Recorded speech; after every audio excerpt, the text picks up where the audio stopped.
Luar biasa kalau tidak ada orang, istrinya aja nggak tahu. Kalau orang istrinya tahu dia ibadahnya kuat, itu belum hebat. Tapi kalau istrinya saja nganggapnya dia, kalau ada istrinya sholat biasa-biasa saja. Tapi kalau nggak ada istrinya, dia sholatnya nangis luar biasa. Itu hebat. Kalau ada istri nangis,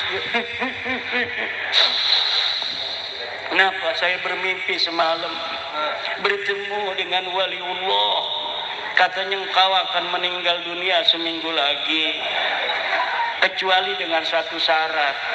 Syaratnya apa? Kamu harus nikah lagi. Tapi saya tidak mau, wahai istriku, saya lebih baik mati 7 hari lagi. Itulah kenapa saya nangis malam hari ini. Kata istrinya, udah nikah lagi aja nggak apa-apa. Ini actingnya ada yang begitu tuh. Ada nggak yang begini actingnya? Saya punya temen actingnya begitu. Temen apa teman? Nah itu. Jadi bapak-bapak, ibu-ibu, sekarang ini wali-wali ini gampang diproyeksi. Jadi ada pembangunan karakter seorang wali untuk niat-niat tertentu, orang yang mengiklankannya untuk kepentingan klan, untuk kepentingan ekonomi dan lain sebagainya. Maka kalau ingin mencari wali, jangan di YouTube. Saya sudah berapa YouTuber yang ngomong Kiai Imaduddin waliullah. Orang yang menentangnya pada mati. Saya ketawa-ketawa aja, orang udah ajal itu. Katanya gara-gara menentang saya gitu. Nah kalau saya mengikuti itu, mengikuti hati sayanya itu kepada zonnya orang-orang, itu berbahaya bagi saya. Sangat berbahaya. Nanti saya oh iya, jangan nenteng, mati loh. Jangan begitu. Itu kan wallahu a'lam bishawab, kita pun tidak tahu kenapa itu ada orang kok lagi wasiat mati, habis wasiat mati. Lagi kita nggak tahu. Tapi saya pribadi, walaupun youtuber waliullah itu, youtubernya waliullah pasti itu, karena dia tahu siapa waliullah. Kalau saya mengikuti, misalnya hatinya mempercayai, merespon, iya dong, saya ini gimana? Lah ini, itu saya ini nazaltu min hadzir rahman. Saya turun dari bagian Allah. Misalnya saya nggak tahu apa saya ada bagian di dalam sisi Allah atau tidak. Tapi kalau saya mengiyakan, nazaltu minhu nazla. Na'udzu. Makanya kita harus hati-hati nih. Ala inna awliya Allah la khawfun alaihim walahum yahzanun. Ingat, kekasih-kekasih Allah, wali-walinya itu tidak punya rasa takut. Itu cirinya. Yang kedua, tidak punya rasa sedih. Takut itu tentang apa yang ada di depan. Kalau sedih tentang apa yang ada di belakang. Istrinya mati, dia masih nangis. Ya, itu jadi walinya susah. Kalau istrinya mati sekarang, besok kawin lagi, waliullah gitu.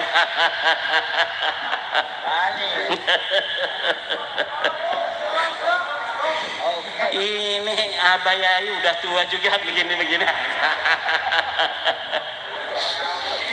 Nah kalau misalnya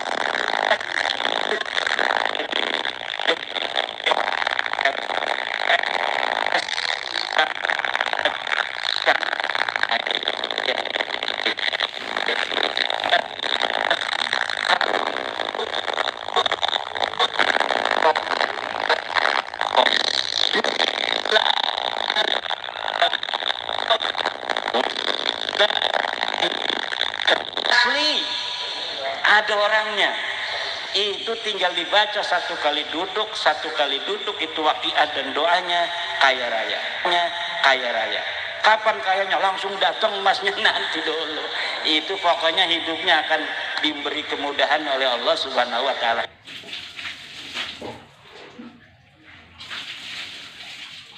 Yang ketiga, di dalam kitab yang sama di situ ada untuk menghancurkan musuh. Silakan dibaca, itu ada Hizib Nasr. Untuk Hizib Nasr bukan saya beli, tapi Hizib Nasr milik Sayyidi Syekh Abdul Qadir Al-Jailani. Siapa saja yang membaca itu kemudian dia punya musuh yang ingin mencelakainya, maka tanpa dia ketahui musuh itu telah celaka sendiri. Siapa saja yang membaca itu dari PWI, maka kalau ada acara PWI yang kemudian dipersulit bahkan tidak dikasih izin oleh Pemkot, awas, hati-hati Pemkotnya itu, hati-hati Pemkot. PWI sudah punya Sayyidi Syekh Abdul Qadir Al-Jailani, hati-hati wali kotanya. Terima kasih. Inggih, matur nuwun. Lo kerang setunggal nggih, penanya sinten monggo. Kerang setunggal. Untuk sesi pertama, ya karena ini waktunya sudah jam 4, kita batasi cuma satu sesi 3 orang. Mau sinten mau?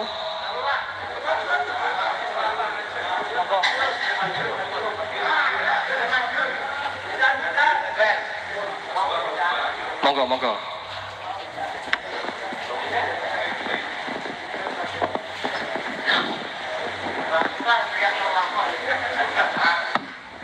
Assalamualaikum warahmatullahi wabarakatuh. Mukaddimah dereng kang ajeng, ngapunten mriki perwakilan dari PWI Madiun yang saat ini lagi pirang. Nembe dilaporke teng Polres Madiun. Karena ada satu desa, ada makom dibuat tahun 2003. Kemarin kita juga pelaku sejarah juga yang melaksanakan eksekusi itu kita datangi, sebelumnya sudah ada pemberitahuan sama kepala desanya, sudah ada tembusan, dan kepala desa juga tidak tahu makom itu makomnya siapa, tahu hanya yang penting dibangun itu berdasarkan mimpi. Nah, kemarin kita sudah komunikasi tatap muka kepada pemilik tanah Mbak Gio bahwa itu yang membangun Pak Lupi, itu aja. Nah, dari Kalimantan. Dan makomnya itu sudah melenceng dari sejarah. Makomnya itu panjangnya 7 meter, menghadap ke barat. Kemarin itu ada tulisan, kemarin niatnya kita hanya menurunkan papan nama, itu namanya Syekh Maulana. Setelah dibuka morinya ada 3 makom. Itu nama di misalnya ada Habib Al-Idrus sama Habib Abu Bakar, kan itu dibangun tahun 2003. Katanya itu orang Kalimantan datang ke desa Mudak itu katanya ada saudaranya beberapa tahun tidak pulang, kan. Tapi menurut mimpi rongsennya katanya di kaki Gunung Wilis, kan itu. Akhirnya dibangunlah di situ, kan itu. Ini yang pertama. Ini hari Rabu nanti kita PWI dipanggil ke Polres karena dilaporkan pengerusakan laporannya, kan itu. Kan itu. Yang kedua, supaya nanti PWI Madiun ini Abdol, kemarin sudah deklarasi Gus Abbas datang, kami mohon nanti Yai Imad Saresen di Madiun, kami mohon biar nanti lengkap PWI Madiun itu, biar Abdol. Nah, nanti semua Suriah ranting NU sekabupaten Madiun kita undang biar tahu sejarah, karena ini PWI Madiun itu mau bilang sama Kiai Sepuh itu wah pekiwo, kan itu. Nah, nanti biar nanti yang memberi pencerahan oke Yai Imad engkang boten wuh pekiwo, kan itu. Mungkin dipun jadwalaken iki kula suwun mungkin dengan hormat, dengan sangat mangke Yai Imad bisa saresan di PWI Madiun Raya. Kemarin waktu deklarasi viral itu Gus Abbas kemarin yang ngawal pasukan trail dari mulai tol sampai ke lokasi, ada pasukan trail yang ngawal itu. Nah, semangat, saking semangatnya ini ada makam palsu dibongkar, akhirnya dilaporkan.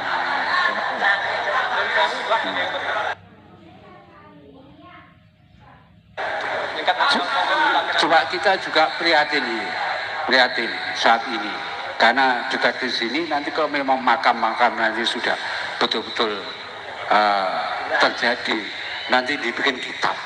Makin nanti Habib nanti bikin kitab, oh makam sini nanti di share di Yaman sana, nanti seolah-olah bangsa Indonesia itu yang memerdekakan Habib itu. Deteksi kita PWI Maju seperti itu. Maka dari itu kami mohon semangat doanya, mudah-mudahan perjuangan PWI Maju itu betul-betul nanti bisa membantu negara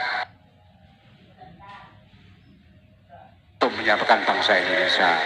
Ini kami satu bis ini pada hari ini saya pakai kaos PWI karena saya pakai baju ini tergantung waktu dan dibutuhkan. Saya juga anggota Banser, saya juga kepala desa dari mulai 2009, 3 periode ini. Saya juga anggota kepolisian. Nah, saya 83 sudah jadi anggota polisi. 2009 saya dibutuhkan masyarakat untuk jadi babunya masyarakat. Saya jadi kepala desa sudah 3 periode ini. Makanya badannya kurus mikirkan rakyat ini. Nah, mikirkan umat. Nah, itu ya dari kami, nama saya Kusno, ya, Kusno. Dan kita juga prihatin, ini Imam Unyi itu ngelapor ke Jokowi. Kayak ini itu kita prihatin karena Pak Presiden Jokowi itu betul-betul membantu masyarakat lewat undang-undang desa. Karena kita pelaku sejarah untuk menggugurkan undang-undang desa, kami dulu berjuang dari mulai tahun 2009, akhirnya disahkan 2014. Dengan adanya dana desa itu bisa untuk membiayai guru-guru TPA dan sebagainya. Karena di dalam anggaran dana desa itu juga untuk kepentingan pembinaan. Untuk guru-guru TPA, PAUD itu juga dari dana desa. Nah itu yang kita alami kan itu. Nah ini kan dilaporkan kan. Itu aja. Sampun. Makasih. Sementing kula nyuwun waktu wekdal nanti untuk untuk Yai Imad nanti bisa sehari-hari di Kabupaten Madiun. Ini mohon dengar. Setuju ya? Nah, makasih. Assalamualaikum warahmatullahi wabarakatuh.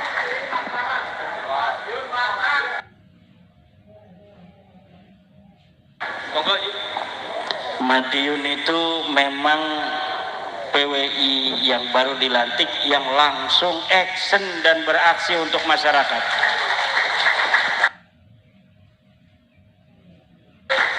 Luar biasa, malam dilantik, makam semadiun hilang semua itu. Makam palsu. Dia tidak tahu kalau ada undang-undang tidak boleh menghancurkan batu nisan. Tapi nanti jawabnya gampang itu Pak Kades.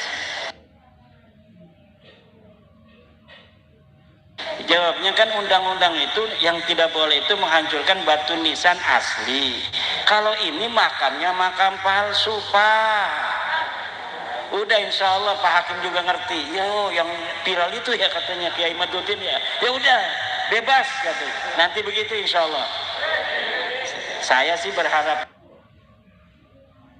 polisi kan sebelum dinaikkan kemana-mana ini harus cerdas. Oh yang begini ini polisi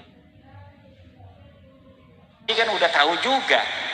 Oh banyak makam-makam palsu saya buat anak cucu saya kan begitu.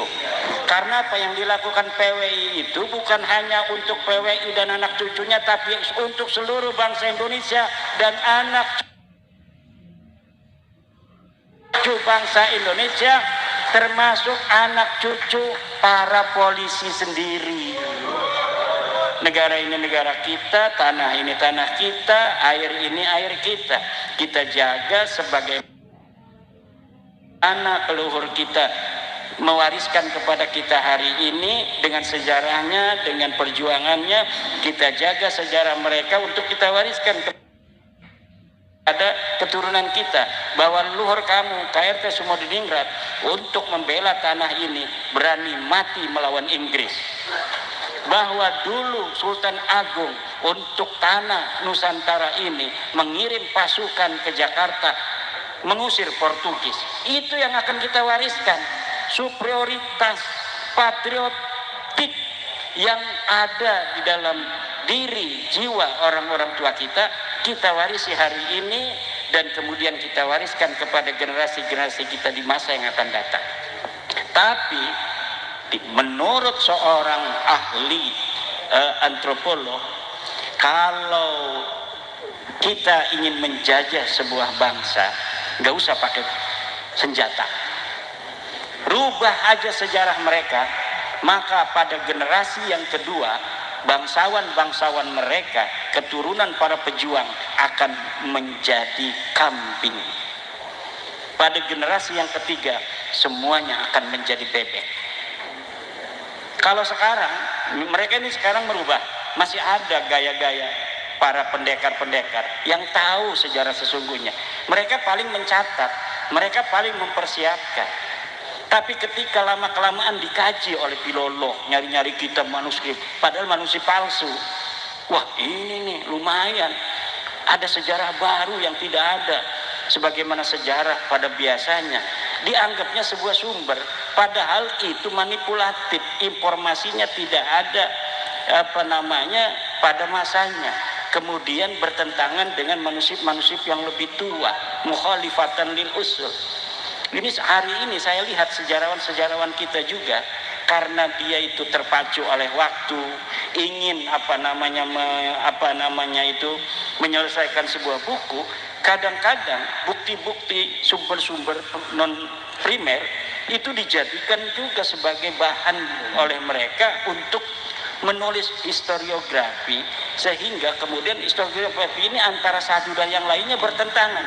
Ini menulis sendiri tentang sejarah Siti Jenar misalnya dengan versinya, ini menulis sendiri dengan versinya, tanpa mau duduk. Coba mana kita data yang paling primer, itu yang akan kemudian kita jadikan sebagai pegangan. Nah, masa depan nanti kita akan seperti itu. Kemudian orang yang selain daripada sejarawan-sejarawan yang tidak mempunyai niat jelek itu, kemudian ada orang nomor ketiga yang dia ingin menulis sejarah untuk kepentingan mereka, yuhibbuna ayyuhmadu bima lam yaf'alu. Tapi sebenarnya kita harus ingat di sana ada Allah. Fala tahsabannahum bimafazatin minal adzab. Jangan kau kira mereka akan selamat dari siksa Allah. Yang merubah sejarah-sejarah bangsa itu, la tahsabannahum bimafazatin minal adzab. Jangan kau kira mereka akan selamat dari siksa Allah Subhanahu wa ta'ala. Terima kasih. Nggih, matur nuwun Yai menika pemaparan pun. Saya yakin ini masih banyak sekali penanya-penanya, dan kalau saya layani nanti subuh tidak selesai nih ya. Yakin saya sampai subuh tidak selesai nih. Nah, maka ini saya cukupkan untuk 3 penanya.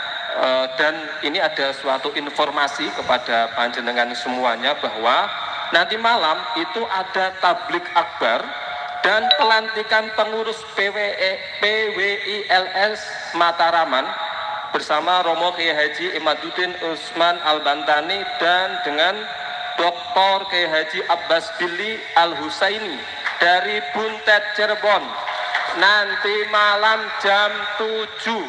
Tempatnya di mana? Di Masjid Al-Mimbar, Perdikan Majam. Kurang lebih dari sini cuma 2 kilo.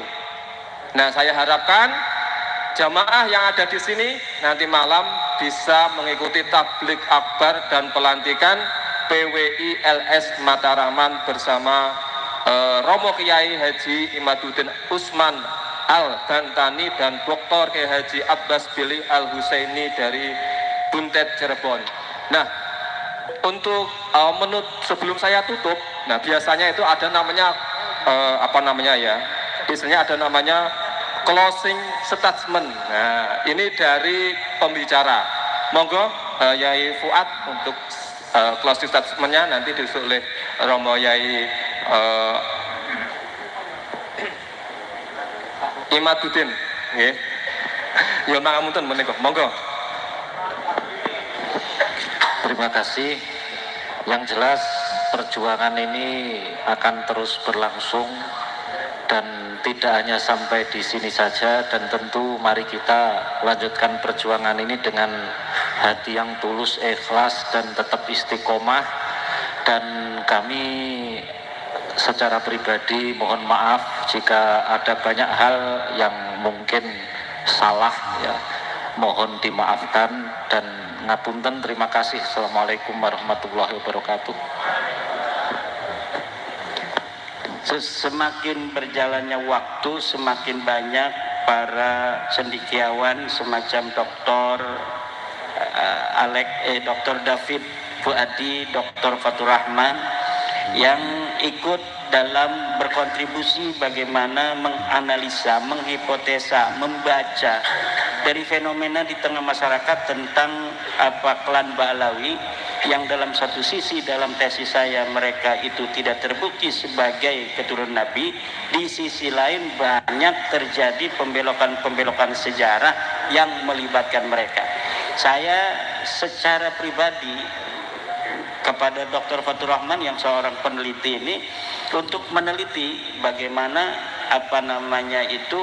pembelokan sejarah, terutama sejarah para sultan-sultan, para pahlawan, para tokoh dan fenomena makam palsu ini untuk masuk ke ranah akademik oleh Profesor Dr. Fatur Rahman. Silakan diteliti kemudian dijadikan jurnal agar nanti menjadi sebuah sejarah untuk bisa dibaca oleh cendekiawan di masa yang akan datang. Untuk tuan rumah Ibu Nyai Ayu Fatimah, Raden Mas Abdullah, saya ucapkan terima kasih. Juga PWILS, siapa kita? Siapa kita? Siapa kita? Nusantara. Nusantara. Nusantara. Tak akan pernah kita berikan gerak